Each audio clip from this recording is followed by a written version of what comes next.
फिर हम ਆਪਾਂ 6ਵੀਂ ਕਲਾਸ ਦਾ ਅਧਿਆਇ 5 ਦੀ ਅਭਿਆਸ 5.1 ਸ਼ੁਰੂ ਕਰਨ ਜਾ ਰਹੇ ਹਾਂ। ਇਸ ਤੋਂ ਪਹਿਲਾਂ ਮੈਂ ਤੁਹਾਨੂੰ ਆਪਣੀ ਵੀਡੀਓ ਦੇ ਵਿੱਚ ਇਸ ਦੇ 5.1 ਅਭਿਆਸ ਬਾਰੇ ਜਾਣਕਾਰੀ ਦਿੱਤੀ ਸੀ ਕਿ ਇਸ ਤਰ੍ਹਾਂ ਰੇਖਾਖੰਡ ਕੀ ਹੁੰਦੀ ਹੈ, ਰੇਖਾਖੰਡ ਨੂੰ ਮਾਪਣ ਦੇ ਕੀ ਤਰੀਕੇ ਨੇ ਤੇ ਉਹਨਾਂ ਦੀ ਤੁਲਨਾ ਵੀ ਦੱਸੀ ਗਈ ਸੀਗੀ। ਹੁਣ ਕੁਐਸਚਨ ਆ ਰਿਹਾ ਹੈ ਕਿ ਪਹਿਲਾ ਸਵਾਲ ਹੈ, ਰੇਖਾਖੰਡ ਦੀ ਤੁਲਨਾ ਕੇਵਲ ਦੇਖ ਕੇ ਕਰਨ ਵਿੱਚ ਕੀ ਨੁਕਸਾਨ ਹੈ? What is the disadvantage in comparing line segments by mere observation?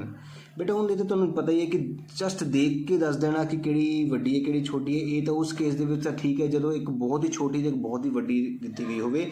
ਜੇਕਰ ਥੋੜੀ ਜੀ ਲਾਗੇ ਛਾਗੇ ਜਿਵੇਂ 5 ਤੇ 5.2 ਇਹਦੇ ਵਿੱਚ ਤੁਲਨਾ ਕਰਨਾ ਦੇਖ ਕੇ ਬਹੁਤ ਮੁਸ਼ਕਿਲ ਹੋ ਸਕਦਾ ਹੈ। ਇਸ ਕਰਕੇ ਇਸ ਦਾ ਆਂਸਰ ਕੀ ਲਿਖਾਂਗੇ, ਧਿਆਨ ਨਾਲ ਦੇਖਿਓ। ਦੇਖੋ ਆਂਸਰ ਲਿਖ ਲਿਆ ਹੈ ਕਿ ਕੇਵਲ ਦੇਖ ਕੇ ਤੁਲਨਾ ਕਰਨ ਵਿੱਚ ਗਲਤੀ ਹੋ ਸਕਦੀ ਹੈ। ਚਾਂਸ ਆਫ ਐਰਰ, ਗਲਤੀ ਦਾ ਮਤਲਬ ਐਰਰ ਹੁੰਦਾ ਹੈ, ਕਿਹਦੇ ਕਰਕੇ? ਡਿਊ ਟੂ ਇੰਪਰੋਪਰ ਵਿਊਇੰਗ, ਗਲਤ ਤਰੀਕੇ ਨਾਲ ਦੇਖਣ ਨਾਲ ਗਲਤੀ ਹੋ ਸਕਦੀ ਹੈ। ਹੁਣ ਦੂਜਾ ਸਵਾਲ ਦੇਖੋ ਬੇਟਾ ਧਿਆਨ ਨਾਲ ਸਾਰੇ। ਇੱਕ ਰੇਖਾਖੰਡ ਦੀ ਲੰਬਾਈ ਮਾਪਣ ਦੇ ਲਈ ਫੁੱਟੇ ਦੇ ਮੁਕਾਬਲੇ ਵਿਭਾਜਕ ਦੀ ਵਰਤੋਂ ਕਰਨਾ ਚੰਗਾ ਕਿਉਂ ਹੈ? Why is it better to use a divider than a ruler while measuring the length of a line segment? बेटा ਹੁਣ ਇਸ ਗੱਲ ਦਾ ਧਿਆਨ ਰੱਖਿਓ ਸਾਰੇ ਕਿ ਉਹ ਪੁੱਛ ਰਿਹਾ ਹੈ ਕਿ ਇੱਕ ਲਾਈਨ ਨੂੰ ਨਾਪਣ ਲਈ ਸਕੇਲ ਦੀ ਥਾਂ ਡਿਵਾਈਡਰ ਜ਼ਿਆਦਾ ਕਾਮਯਾਬ ਕਿਉਂ ਹੈ?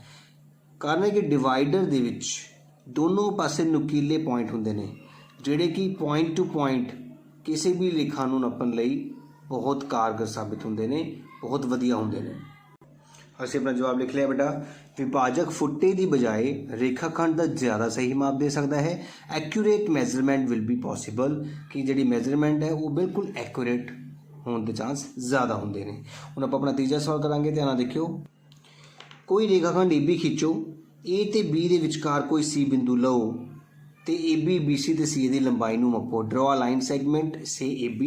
ਅਸੀਂ ਸਭ ਤੋਂ ਪਹਿਲਾਂ ਇੱਕ ਲਾਈਨ ਸੈਗਮੈਂਟ ਬਣਾਵਾਂਗੇ, ਇੱਕ ਰੇਖਾਖੰਡ ਬਣਾਵਾਂਗੇ ਜਿਸ ਨੂੰ ਨਾਮ ਦੇਵਾਂਗੇ AB। ਤੁਸੀਂ ਦੇਖ ਸਕਦੇ ਹੋ ਮੈਂ ਇੱਕ ਲਾਈਨ ਖਿੱਚ ਲਈ ਹੈ ਜਿਸ ਨੂੰ ਅਸੀਂ A ਤੇ B ਦਾ ਨਾਮ ਦਿੱਤਾ ਹੈ। ਹੁਣ ਅਸੀਂ ਇਸ AB ਦੇ ਉੱਤੇ ਕਿਤੇ ਵੀ ਕੋਈ C ਬਿੰਦੂ ਲੈਣਾ ਹੈ। ਅਸੀਂ ਦੇਖੋ ਇੱਥੇ C ਬਿੰਦੂ ਲੈ ਲਿਆ ਹੈ। ਹੁਣ ਉਸਨੇ ਕੀ ਕਿਹਾ ਹੈ? Take a point C line between AB, measure the length of AB BC AC। AB BC ਤੇ CA ਦੀ ਲੰਬਾਈਆਂ ਨੂੰ ਮਾਪੋ। ਉਹ ਸਕੇਲ ਦੀ ਮਦਦ ਨਾਲ ਮੈਂ ਤੁਹਾਨੂੰ ਲੰਬਾਈਆਂ ਮਾਪਣਾ ਸਿਖਾ ਰਿਹਾ, ਧਿਆਨ ਨਾਲ ਦੇਖੋ ਦੁਬਾਰਾ। ਹੁਣ ਜਿੱਥੇ ਦੇਖੋ ਆਹ 0 ਲਿਖਿਆ ਨਾ, ਦੇਖੋ ਇੱਥੋਂ ਸ਼ੁਰੂ ਕਰਨਾ ਹੈ ਆਪਣਾ, ਇਹਨੂੰ A ਦੇ ਉੱਤੇ ਰੱਖ ਲਿਆ ਹੈ। ਹੁਣ C ਤੱਕ ਦੇਖੋ ਕਿੰਨਾ ਹੈ ਬੇਟਾ, A ਤੋਂ ਇੱਥੋਂ ਲੈ ਕੇ C ਕਿੰਨਾ ਹੈ ਬੇਟਾ? 5 ਹੈ ਨਾ। ਇਹਦਾ ਮਤਲਬ ਸਾਡੇ ਕੋਲ AC ਜਿਹੜੀ ਆਈ ਹੈ ਉਹ ਕਿੰਨੀ ਆ ਗਈ ਹੈ? A ਤੋਂ ਲੈ ਕੇ C ਤੱਕ 5 ਸੈਂਟੀਮੀਟਰ ਆ ਚੁੱਕੀ ਹੈ। ਆਈ ਸਮਝ? ਹੁਣ ਅਸੀਂ AC ਤੋਂ ਬਾਅਦ BC ਨੱਪਣ ਜਾ ਰਹੇ ਹਾਂ। ਦੇਖੋ 0 ਤੋਂ ਲੈ ਕੇ B ਤੱਕ ਦੇਖਿਆ ਕਿੰਨੀ ਹੈ ਬੇਟਾ? ਦੇਖੋ ਧਿਆਨ ਨਾਲ ਸਾਰੇ, 0 1 2 3 ਬੇਟਾ, ਤੇ ਸਾਡੇ ਕੋਲ BC ਆ ਗਈ ਹੈ 3 ਸੈਂਟੀਮੀਟਰ। ਹੁਣ ਉਸਨੇ ਕਿਹਾ ਹੈ AB ਨੱਪੋ। A ਤੋਂ ਸ਼ੁਰੂ ਕੀਤਾ ਤੇ B ਤੱਕ ਗਏ ਬੇਟਾ। ਦੇਖੋ 0 1 2 3 4 5 6 7 8 ਤੱਕ ਹੈ ਬੇਟਾ, ਦੇਖੋ ਨਾ। ਤੇ ਅਸੀਂ AB ਕਿੰਨੀ ਲਿਖ ਲਈ ਹੈ? 8 ਸੈਂਟੀਮੀਟਰ। ਫਿਰ ਉਸਨੇ ਪੁੱਛਿਆ ਹੈ ਕਿ ਹੁਣ ਦੱਸੋ ਕਿ AB ਬਰਾਬਰ AC ਜਮਾ CB ਹੈ। ਦੇਖ ਲੈਂਦੇ ਆਪਾਂ। AB ਬਰਾਬਰ AC ਜਮਾ CB। AB ਸਾਡੇ ਕੋਲ ਆਈ ਹੈ ਬੇਟਾ 8 ਸੈਂਟੀਮੀਟਰ, AC ਹੈ 5 ਤੇ CB ਹੈ 3। 8 ਬਰਾਬਰ 8 बिल्कुल सही आंसर है, बराबर आ गई है। इस तरह से अपने सवाल का जवाब दे दिता है कि कोई भी लाइन सैगमेंट जो उसके विचकार कोई बिंदु C होवे तो जिस एक पूरी रेखाखंड 2 हिस्से में वंडी गई ना, उन्होंने हिस्सों का जोड़ पूरे के बराबर होवेगा। इस गल का ध्यान रखोगे तुसी। इस तरह से लिख लिया है। उसने पूछा सी कि AB बराबर ये है? हाँ, यस, AB बराबर AC जमा CB होवेगा। ਹੁਣ ਚੌਥਾ ਸਵਾਲ ਕਰਨ ਜਾ ਰਹੇ ਹਾਂ ਬੇਟਾ, ਧਿਆਨ ਨਾਲ ਦੇਖਿਓ ਸਾਰੇ। ਚੌਥੇ ਸਵਾਲ ਦੇ ਵਿੱਚ ਕਿਹਾ ਜਾ ਰਿਹਾ ਹੈ, ਇੱਕ ਰੇਖਾ ਉੱਤੇ ਬਿੰਦੂ A B ਅਤੇ C ਇਸ ਪ੍ਰਕਾਰ ਸਥਿਤ ਹਨ ਕਿ AB 5 ਹੈ ਸੈਂਟੀਮੀਟਰ, BC 3 ਸੈਂਟੀਮੀਟਰ ਹੈ ਅਤੇ AC 8 ਸੈਂਟੀਮੀਟਰ ਹੈ।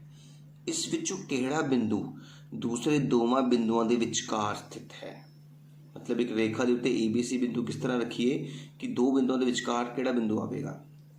If ABC are 3 points on a line such that AB is 5 centimeter, BC is 3 centimeter and AC is 8 centimeter, which one of them lies between the other two? ਹੁਣ ਇਸ ਸਵਾਲ ਨੂੰ ਕਰਨ ਲਈ ਬਹੁਤ ਹੀ ਸਿੰਪਲ ਤਰੀਕੇ ਨਾਲ ਸਮਝਾ ਰਿਹਾ ਤੁਹਾਨੂੰ। ਸਭ ਤੋਂ ਪਹਿਲਾਂ ਦੇਖੋ ਇਹਨਾਂ ਦੇ ਵਿੱਚ ਸਭ ਤੋਂ ਵੱਡੀ ਭੁਜਾ ਕਿਹੜੀ ਹੈ? AB 5 ਹੈ, BC 3 ਹੈ ਤੇ AC 8 ਹੈ ਨਾ। ਤੇ ਤੁਸੀਂ ਸਭ ਤੋਂ ਪਹਿਲਾਂ ਇੱਕ AC 8 ਸੈਂਟੀਮੀਟਰ ਦੀ ਇੱਕ ਲਾਈਨ ਲਗਾ ਲਓ। ठीक है, कितना लगावांगे तुहानूं दसूंगा। देखो ध्यान नाल एक स्केल रखांगे, स्केल तो 8 सेंटीमीटर लाइन। देखो बच्चे ना एक तो शुरू करते हैं बेटा, एक तो नहीं शुरू होंदी लाइन। लाइन हमेशा 0 तो शुरू होंदी है। इत्थों एक जित्थों स्केल दे विच आ लाइन शुरू होंदी है ना, इत्थों आपां 8 तक जाना है बेटा। देखो 5 6 7, ये देखो 8 तक लगा ली ना लाइन, लग गई। तो इसनूं असीं नाम की देवांगे 8 सेंटीमीटर लाइन नूं A तो लैके C तक। ठीक है ना।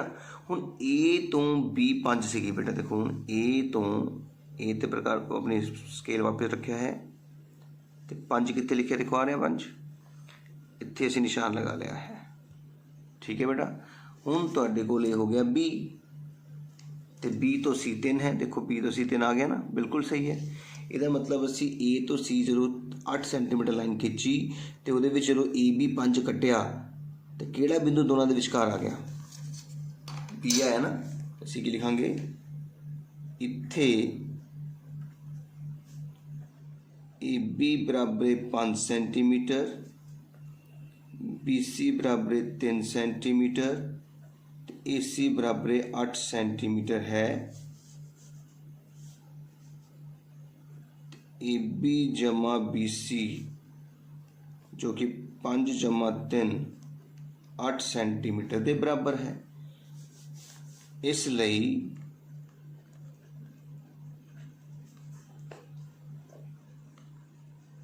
B बिंदु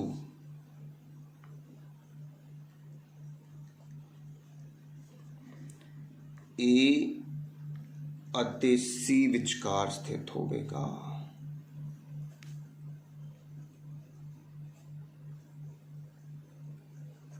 आई गल समझ बेटा? लगी समझ बेटा? इस तरह इंग्लिश वाले बच्चे ने इतने ही हेयर लिखना है। Here AB equal to 5, BC equal to 3, AC equal to 8। तो AB तो BC का जोड़ 8 सेंटीमीटर है, जो कि 8 सेंटीमीटर के बराबर है, AC के बराबर है ना। इसलिए बिंदु B A तो C के विचकार स्थित होगा। असीं डायग्राम बना के भी शो कर दिता है बेटा। ये कुछ भी नहीं लिख देना, सिर्फ ये लाइन भी लिख दो, सफिशेंट है कि इसलिए बिंदु B A और C के विचकार स्थित होगा। ये तो असीं दस्सिया एग्जामिनर नूं कि साडे कोल A तो B जिहड़ा है वो 5 सेंटीमीटर है, B तो C 3 सेंटीमीटर है, तो A तो C साडा कितना हो गया है? 8 सेंटीमीटर। ठीक है ना बेटा। हम अगला सवाल करेंगे, 5वां सवाल ध्यान देखोगे। 5वें सवाल से कह रहे जांच करो कि D रेखाखंड AG का मध्य बिंदु है। Verify D is a mid point of AG। देखो D नूं आपां सैलेक्ट कर लैंदे हां। आ तुहाडा D है, आ A है तो आ G है। हुण कोई लाइन का मध्य बिंदु कदों हुंदा है बेटा? जेकर A तो D तक दा दूरी ते G दी भी D तक तो दूरी बराबर होवे तो असीं कह सकते हैं कि D जिहड़ा है इस रेखा का मध्य बिंदु हुंदा है। मध्य बिंदु समझते हो? मध्य बिंदु का मतलब होता है कि एक रेखा का बिल्कुल विचकारला बिंदु। जिद्दां मान लो कि A तुहाडे कोल 4 सेंटीमीटर है तो ये 2, पूरी 4 लाइन नूं जी जे आपां 2 भागां दे विच बराबर भागां विच वंड दईए, पूरी एक रेखा नूं जे बराबर हिस्सों में वंडीए, जे इधर वाला हिस्सा तो ये वाला हिस्सा बराबर होवे तो इस बिंदु नूं असीं मध्य बिंदु कह सकते हैं। हुण असीं देखते हैं कि वाकई D A ते G का मध्य बिंदु हो सकता है। हुण तुसीं देखो A तो D तक जाण लई सानूं किन्ने कदम चलने पै रहे हैं? देखो 1 कदम B तक जाण लई, फिर 2 कदम C तक जाण लई, फिर 3 कदम D तक जाण लई। इसदा मतलब A तो लैके D तक 3 इकाई दूरी है ना। हुण G तो D तक आने हैं। हुण जे G तो असीं D तक आइए तो फिर किन्ने कदम तुरने पैंदे? देखो 1 कदम G तो F तक आने लई, फिर F तो E तक आने लई, फिर E तो D तक आने लई। इत्थे भी 3 इकाई बेटा। इसदा मतलब D बिंदु जिन्नी दूर A तो है उन्नी ही दूर G तो है। इस करके D की होवेगा? एक मध्य बिंदु होवेगा। लगी गल समझ? इंग्लिश वाले बच्चे लिखेंगे 3 यूनिट।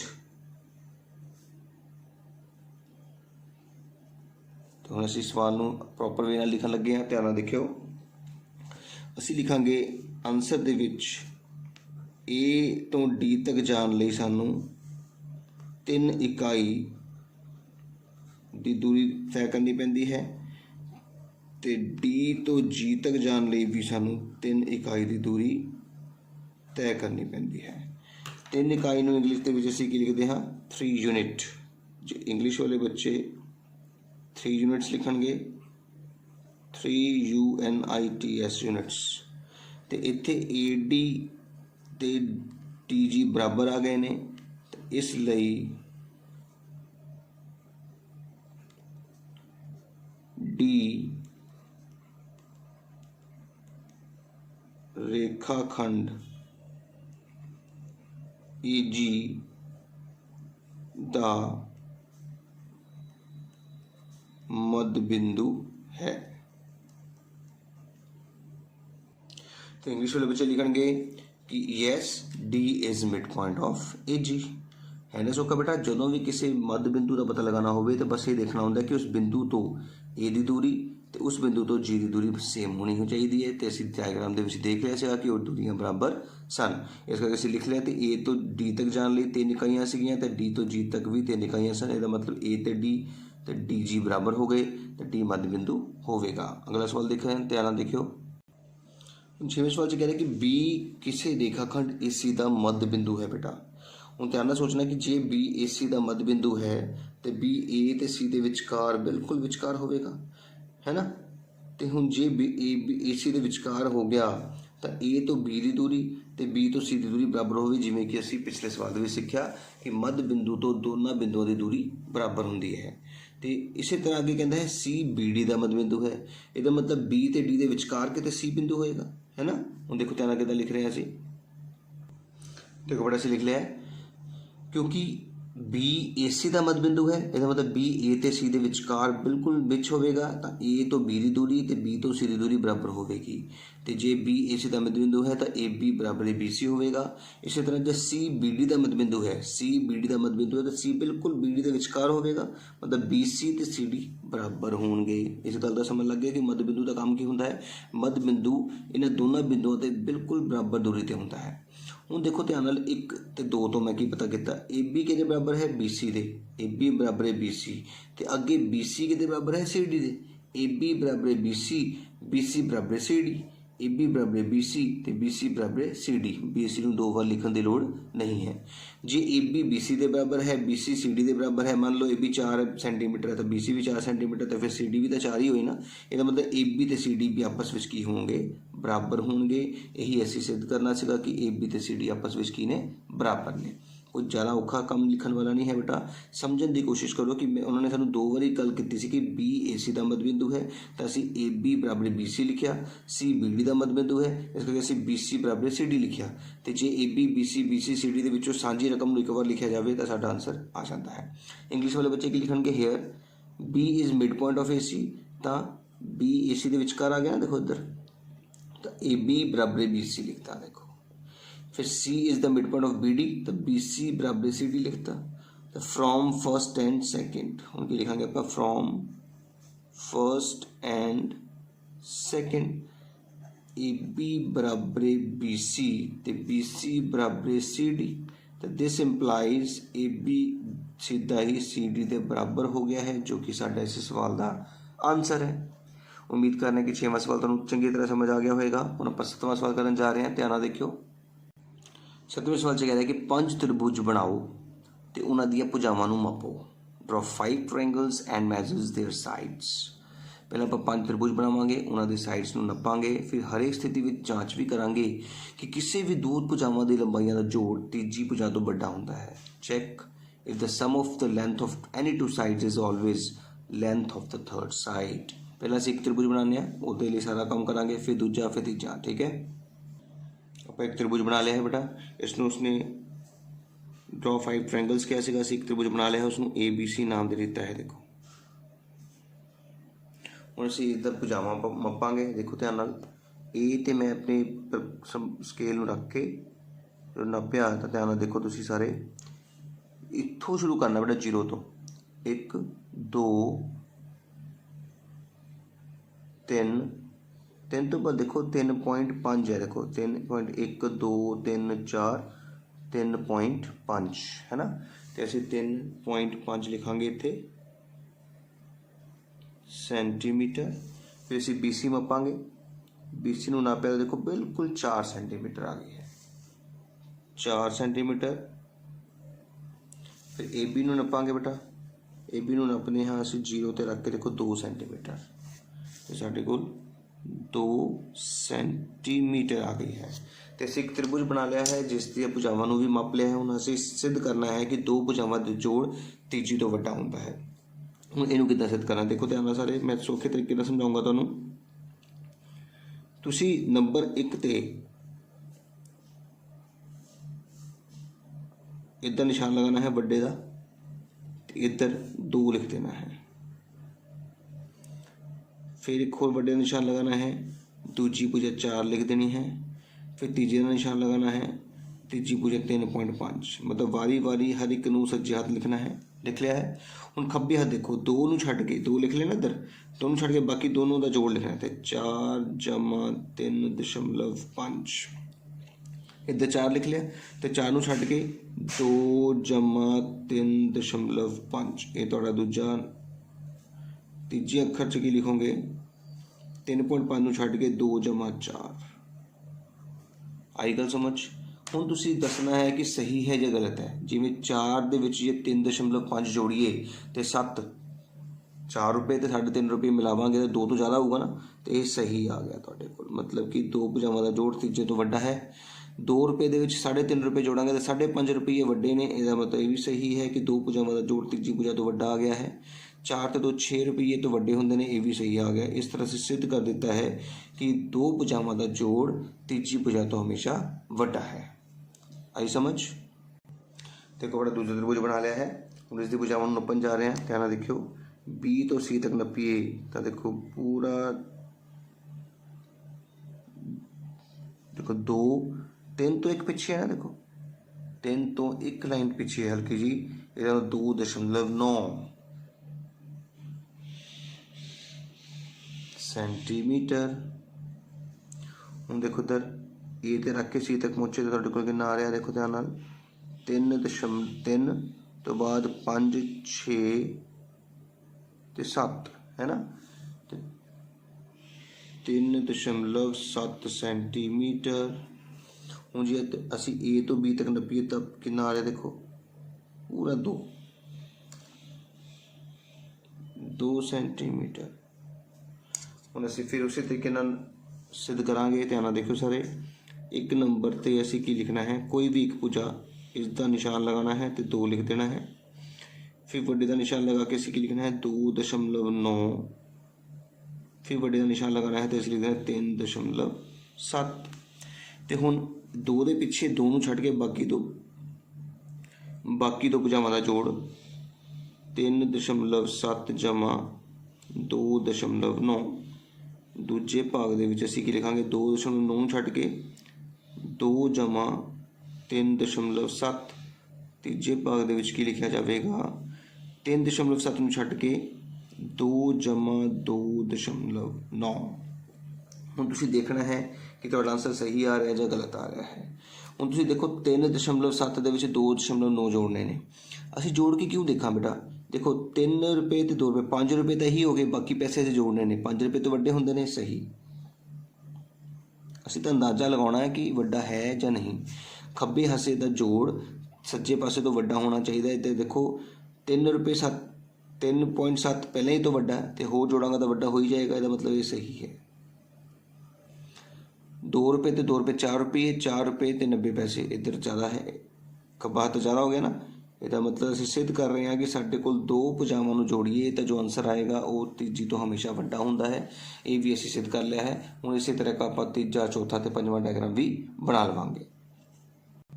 असीं तीजा त्रिभुज भी बना लिया। देखो तो असीं जे B नूं नपांगे तो B तो A तक बेटा बिल्कुल 3 सेंटीमीटर है, तो B तो C तक ध्यान नाल देखना है। 4 तो बाद 1 2 3 4.3 सेंटीमीटर है। A तो C पूरा 2 सेंटीमीटर है बेटा। तो इस ते उत्ते भी फिर असीं उसी तरीके नाल ही करांगे। देखो ध्यान नाल, पहले नंबर ते, दूजे नंबर ते तीजे नंबर ते वड्डे दा निशान, पहली भुजा 3 लिख ली गई है, वड्डे दा निशान 4.3 लिखी गई है, वड्डे दा निशान 2 लिख लिया है। हुण 3 नूं छड्ड के बाकी दो भुजावां है 4.3 जमा 2, 4.3 नूं छड्डीए तां 3 जमा 2 ते 2 नूं छड्डीए तां 3 जमा 4.3। हुण तुसीं देख सकदे हो कि असीं 4 रुपए ते 2 रुपए जोड़ांगे तो 6 रुपए आ जाऊगा, जो कि 3 तो वड्डा है, सही। 3 तो 5 इस तो वड्डे ने, इस करके ये भी सही। 4 ते 3 7 रुपये ते 30 पैसे इस तो वड्डे ने, ये भी सही। इस तरह असीं 3 त्रिभुज बना के उसते सिद्ध कर दिता है कि दो भुजावां दा जोड़ हमेशा तीजे तो वड्डा हुंदा है। बट असीं अपने 2 डायग्राम भी बना लेने। देखो, इस त्रिभुज की भुजा 2 सेंटीमीटर, 4 सेंटीमीटर, 5 सेंटीमीटर सी, तो इससे भी सिद्ध कर लिया है कि दो भुजावां दा जोड़ तीजी भुजा तो वड्डा है। फिर असीं एक होर त्रिभुज बनाया है जिस दे विच 3 ते 3.5 सेंटीमीटर सी, ये भी असीं सिद्ध कर दिता है।